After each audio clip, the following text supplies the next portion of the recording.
If you find yourself in a position where you are to receive some sort of inheritance, no matter how big or small, you'll want to be aware of how to incorporate it into your own life. Otherwise, you may later realize you've wasted a lot of time and money. Money is emotional, and it's easy to make hasty decisions that may not be the right decisions. Understanding your options ahead of time is paramount during the process of taking on a loved one's life savings.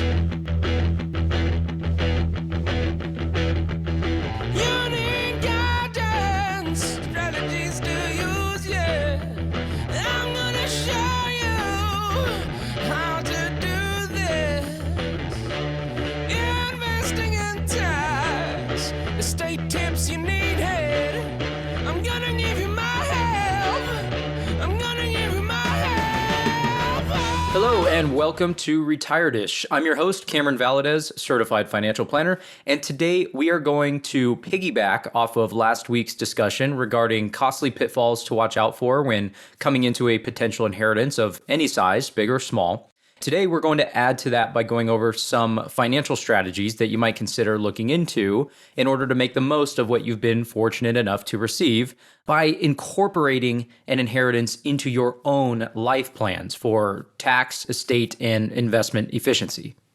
Many of you reaching your own retirement years that are also fortunate enough to receive a financial windfall from a parent, for example, are often left wondering what to do with this new responsibility. There are so many options out there, and ultimately you may be wondering what you can do to put yourself in a better situation for your own mental health as well as financial health. And my goal is to explain some of the things you'll want to think about when planning your own future. Now, before we dive in, I want you to know that most, if not all of the strategies discussed today will require you to work with your various professional advisors, such as attorneys, CPAs, or enrolled agents, and maybe financial planners as well, or your parents' own advisors. Each have different expertise on certain subjects, and the key is that you don't necessarily need to understand all of the detailed ins and outs. My goal is to share some of these potential strategies with you so that at least you've heard of them and you know what to bring up in your meetings with your professional advisors to help save you time and money. So let's dive in. First, let's go over a few strategies to consider when inheriting property, which seems to be the most common asset that is passed down to the next generation. As I mentioned in the last episode, you'll want to determine how many other individuals, if any, are also inheriting the same property you are. Then, depending on whether or not you received the property from a trust and what that trust specifically says, you may have various options on what can be done with the property. Now, the most common options are selling the property or properties or keeping them as investment properties, such as a rental. In order to help you determine what to do, you need to do some planning. Each option will have its own tax ramifications as well as differences in your involvement moving forward. If you decide to hold on to and rent the property, you want to make sure you title the property according to your needs or the needs of you and your siblings. For instance, if you simply hold the property with another sibling on title as a joint owner with rights of survivorship and something happens to you, the property is likely to go entirely to your sibling should you predecease them, and vice versa. This in turn may disinherit your own family, so your spouse and kids. So get with your attorney on how to structure the title first. An alternative may be that your portion of ownership goes into your own living trust if you have one. You'll also want to be sure to do a cash flow analysis before making the decision to rent, meaning you'll want to have a good idea of the income it will generate as well as the expenses that you may incur. So start by looking up current market rents for comparable homes in your area to get an idea of what you can charge. And then you'll want to estimate the expenses you will pay as a landlord. Some example expenses are things like insurance, property taxes, any repairs needed and repairs expected ongoing, property management costs if you want to have someone take that role off your plate, any utilities you may decide to pay, and you'll want to allocate a fund that can help you keep the property functioning during times of vacancy, almost like an emergency fund for your rental property. As far as the insurance goes, you'll want to understand what the current replacement cost of the home would be. The reason for this is that the replacement costs of the home has likely increased drastically over the years due to inflation, and your parents may not have adjusted their coverage for that when they owned the property. This is important because, in general, if at least 80% of the cost to replace the home is not insured, the insurance company will only partially cover you if a claim is made. So you may need to increase the coverage. Therefore, don't assume that you will pay the same amount in insurance premiums as your parents did. The same can be said for property taxes. As we discussed briefly in the last episode, you will want to understand how the property tax base will change. If the property taxes are to go up significantly, you need to account for that in your cash flow analysis of the property. That expense will be higher. Again, don't assume you'll pay the same in taxes as your parents did. It would also be a good idea to consult your tax professional on how depreciation will affect your tax situation for the rental. Typically, any depreciation benefit is a good thing because it's essentially a tax deduction, but there are rules as far as when you can start depreciating and how you go about it. That being said, there may also be other depreciation opportunities here, such as what is called a cost segregation study, which may allow you to depreciate different aspects of the property over different time periods and therefore may provide better benefits for your particular goals and situation. Your tax professional may be able to provide these cost segregation services themselves, or they may need to refer you to a specialist if they think that that's the way to go. And lastly, I want to caveat that you should not make decisions solely for tax purposes. In other words, don't let the tax tail wag the dog. While we all don't favor paying more than our fair share in taxes, they shouldn't be the primary driver of your decisions. As an example, if you inherited property with other siblings, you'll want to be sure that everyone is on board with being a landlord or leaving the duties to just one of you. It is all too common for one of the beneficiaries to end up taking the lead as the landlord because they live closest to the property, while the others sit back and just collect a check. Just be careful with this because it can lead to bigger family and financial issues down the road. Now, other than deciding to hold on to a property to use as an investment property, your other main option is going to be to simply sell the property. And you and or your other siblings can each go their own way and do whatever's best for their situation with the proceeds. This option is kind of like the easy button you used to see on commercials on TV. However, there are also advantages and disadvantages, just like anything else in life. It all comes down to your individual goals. So when deciding to sell a property that you've inherited, again, one of the main things is that you'll want to make sure everyone is on board if there are other new owners, such as your siblings. And in many situations, the property will typically receive the step up in cost basis or tax basis to the market value of the property on the decedent's date of death. This is something we referred to last episode, meaning that you will likely have a taxable gain or loss when you sell it, depending on the change in the property's value from the date of death to the date of the sale. If sold fairly quickly after the decedent passes, there may not be much of a change at all, and therefore potentially very little tax ramifications.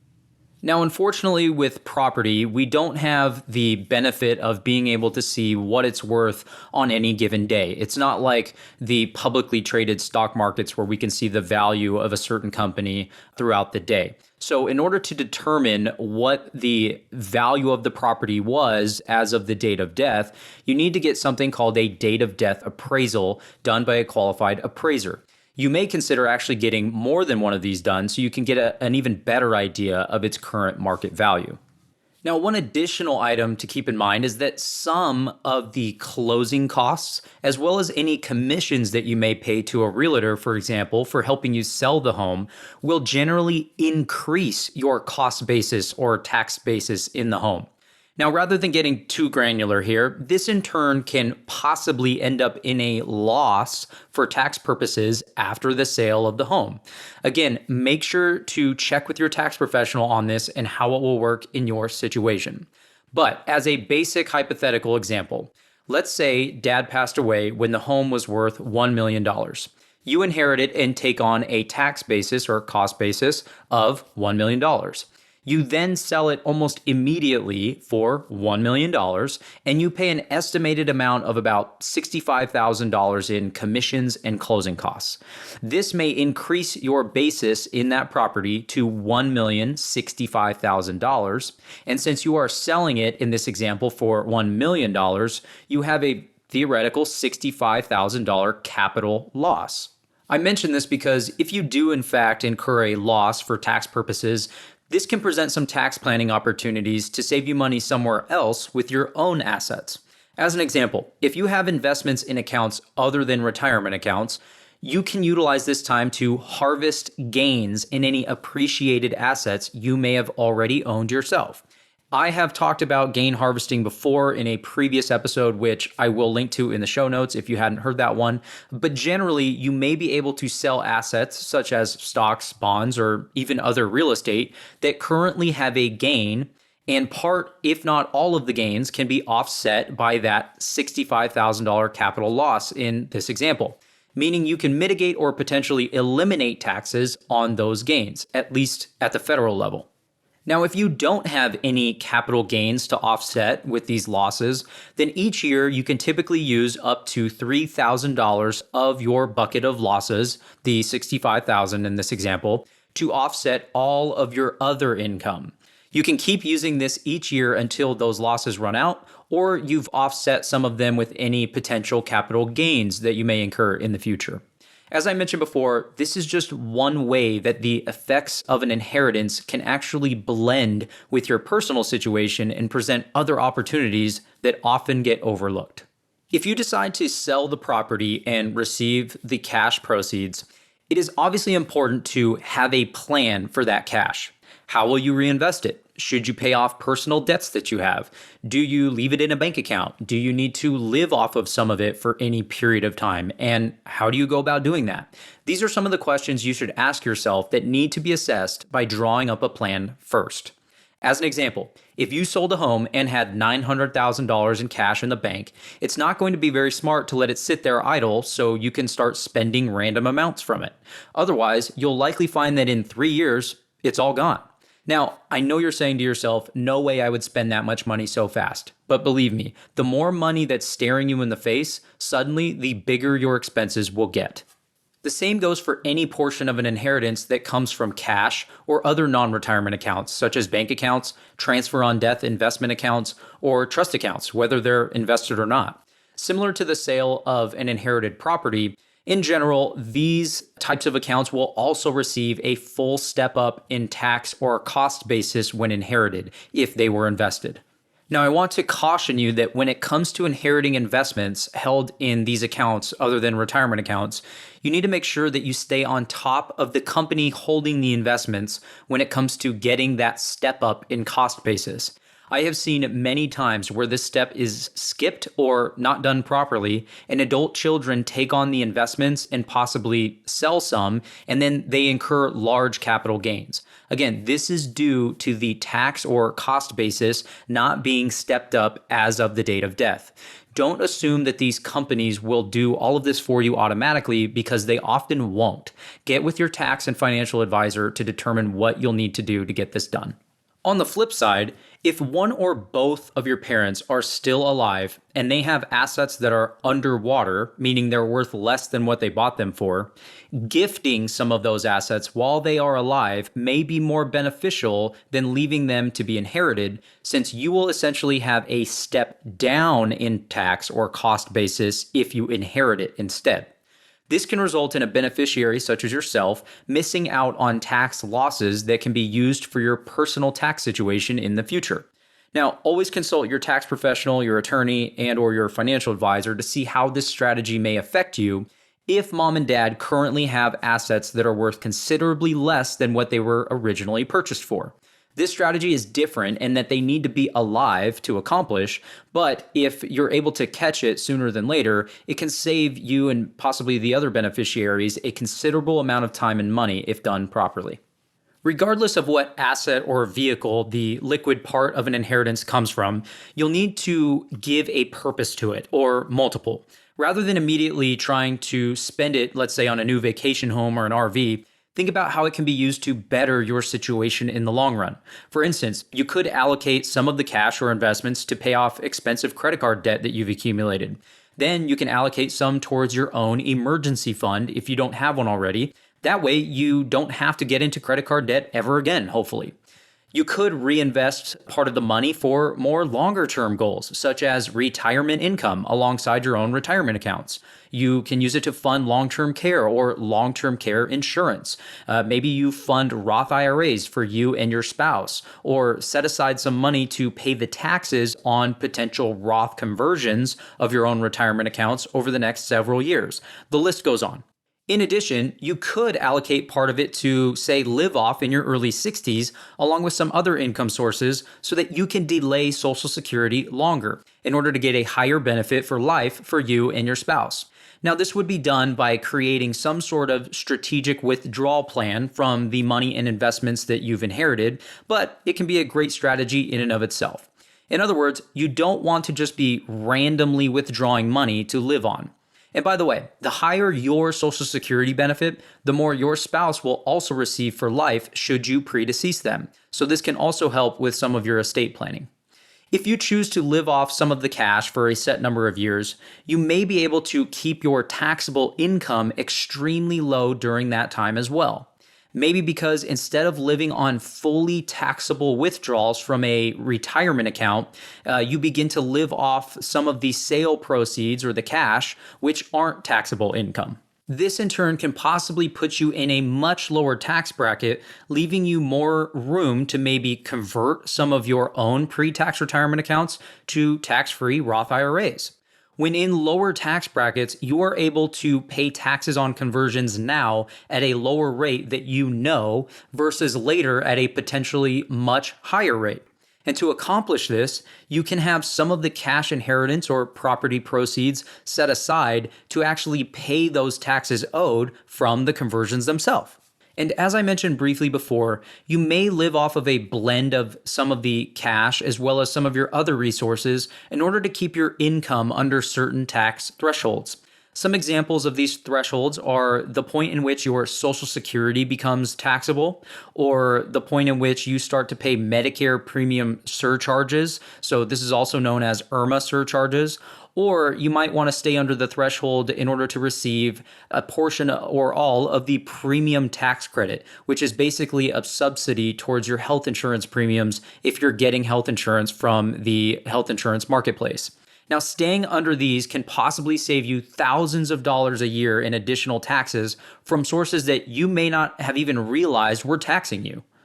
Now, I want to revisit Roth IRAs since they can be one of the lowest hanging fruit as far as strategies go, which is the potential to fund a Roth IRA for you and potentially your spouse as well. If your income is under certain thresholds each year and at least one of you has adequate earned income from a job or a business, you can generally fund a Roth IRA up to an annual maximum. Currently, in 2023, that number is $6,500 per year if you are under age 50 and $7,500 a year if you're over age 50. As long as you have enough earned income, you can fund one of these for yourself as well as a spouse. So why is this beneficial? Well, if you remember from previous episodes, Roth IRAs are one of the only investment vehicles in the world that can provide compounding tax-free growth, provided you meet some relatively basic rules. And I'll include a link to a blog article that discusses those rules in the show notes for today's episode. So let's say you inherit money outside of a retirement account, or you have proceeds from the sale of a home that you decide to, let's say, put in a CD at the bank or invest in stocks, for example. You will pay taxes each year on the interest or the dividends that you earn on those investments. But imagine you are eligible to fully fund 2 Roth IRAs each year, one for you and one for your spouse. So you fund them with that money you inherited and invest in the exact same things you were going to invest in anyway. You are now earning that interest and dividends in an account that is compounding tax-free. You might do this over many years and be able to accumulate large amounts in these Roth accounts. And again, you'll be shifting investments from an account that is taxable every year to an account that can earn that same interest or dividends tax-free. This is one of the easiest and best strategies, in my opinion, for building wealth. Plus, it's very tax efficient. I'll put it to you this way. One day, you will need to spend large lump sums of money in retirement. Whether it's for something fun like an RV or something not so fun like replacing your roof. And by the way, this almost inevitably happens at the exact worst times. Wouldn't it be nice to have access to money in an account that you can spend from that won't blow up your tax situation because it won't be taxable? Yeah, I would think so. Another great benefit of Roth accounts is for estate planning purposes. If you, let's say, predecease your spouse, their tax situation will likely become much worse due to having to file single in the years following your passing. If there are Roth accounts left to your spouse, they can typically use that money without incurring that extra taxation because, again, the withdrawals, if a couple simple rules are met, will not be taxable. Again, these are just more ways that we can use inheritances to blend with your personal situation and continue to accumulate wealth for you and your family. Now, while we're on the topic of retirement accounts, I want to go over some things to consider when inheriting those pre-tax retirement accounts that we talked about last episode, such as 401ks and traditional IRAs from a parent, for example. The first important thing to note is whether or not your parents were taking their own what are called required minimum distributions, or RMDs, before they passed. This refers to a minimum amount that the IRS requires you to take out of these accounts and pay taxes on each year. If they were already taking these each year but had not yet taken that RMD in the year they passed, you as the beneficiary, or you and your siblings as beneficiaries, will generally need to take it on their behalf before year end, and each of you will pay your respective taxes due on that money. If this is the case, you'll want to know what that required amount is and have a purpose for it once it's taken. You can use this money for any one of your personal financial goals like we discussed earlier, but just know that it will affect your own personal tax situation in the year you take it. If you don't take it, you will pay taxes and penalties on the amount not taken that was supposed to be taken. In addition to that, as we discussed in the last episode, which I will refer to in the show notes for today's episode, you will now have your own RMDs to take as a beneficiary, and typically within 10 years. Therefore, you'll want a strategy as to how you are going to repurpose that money as you take it. You might consider allocating those distributions to other goals that you may have, such as funding your own long-term care. Why would this be beneficial? Because something like a long-term care event in your future could substantially eat into any wealth you've accumulated on your own or inherited. You may decide to fund your own possible long-term care by reinvesting that money, or maybe you look into using the distributions to pay for premiums for some amount of long-term care insurance. This is something you'll want to start planning for yourself or with your financial advisor. I cannot stress enough the importance of long-term care planning. More often than not, you have had to take on the responsibility of caring for your own parent at this stage, and you understand how much of a financial and emotional undertaking it truly is. Do you want your own spouse and or children to go through the same process?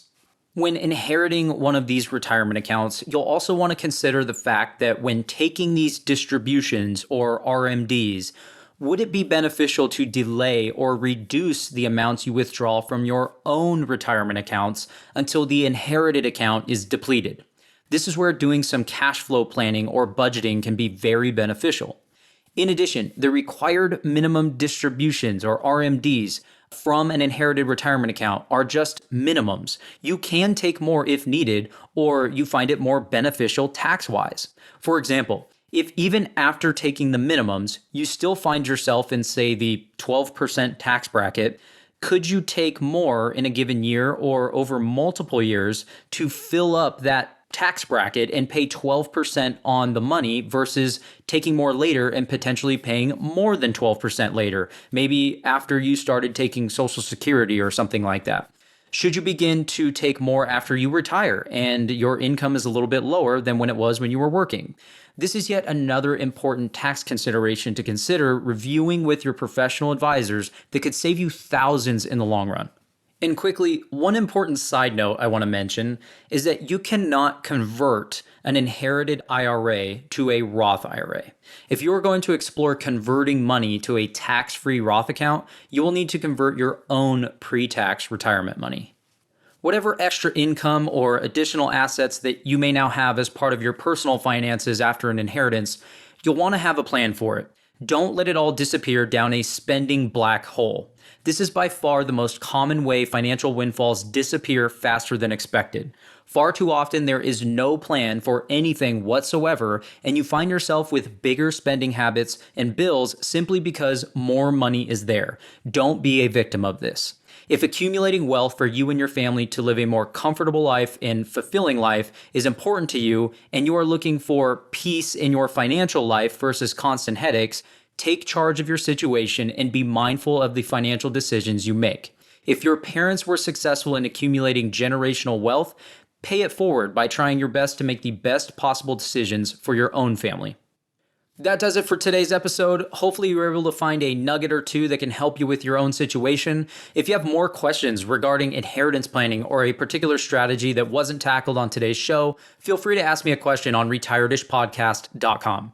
You can go to the Ask a Question page at the top. I will also include a link in the show notes and ask a question. I will do my best to answer it on a future episode.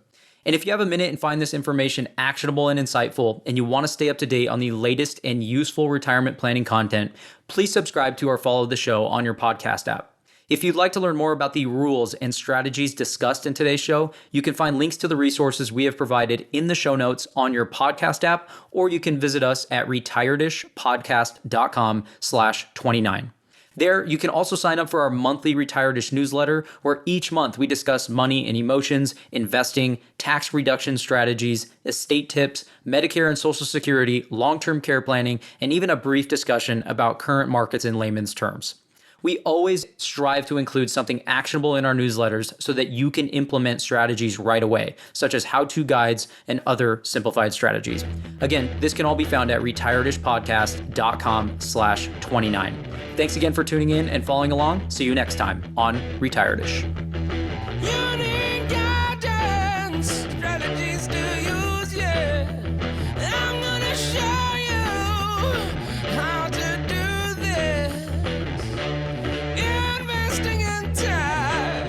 Estate tips you needed. I'm gonna give you my help. I'm gonna give you my help. Securities and advisory services are offered through LPL Financial, a registered investment advisor, member FINRA SIPC. The opinions voiced in this podcast are for general information only and are not intended to provide specific advice or recommendations for any individual. To determine which strategies or investments may be suitable for you, consult the appropriate qualified professional prior to making a decision. Traditional IRA account owners have considerations to make before performing a Roth IRA conversion. These primarily include income tax consequences on the converted amount in the year of conversion, withdrawal limitations from a Roth IRA, and income limitations for future contributions to a Roth IRA. In addition, if you are required to take a required minimum distribution, RMD, in the year you convert, you must do so before converting to a Roth IRA. Investing involves risk, including the potential loss of principal. No investment strategy can guarantee a profit or protect against loss. Past performance is not a guarantee of future results. Bonds are subject to market and interest rate risk if sold prior to maturity. Bond values will decline as interest rates rise, and bonds are subject to availability and change in price. Government bonds and treasury bills are guaranteed by the U.S. government as to the timely payment of principal and interest and, if held to maturity, offer a fixed rate of return and fixed principal value. Treasury inflation-protected securities, or TIPS, are subject to market risk and significant interest rate risk as their longer duration makes them more sensitive to price declines associated with higher interest rates. Municipal bonds are subject to availability and change in price. They are subject to market and interest rate risk if sold prior to maturity. Interest income may be subject to the alternative minimum tax. Municipal bonds are federally tax-free, but other state and local taxes may apply. If sold prior to maturity, capital gain tax could apply.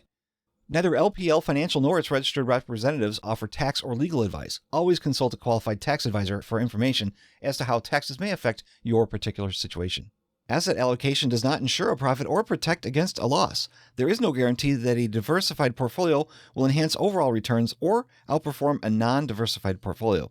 Diversification does not protect against market risk.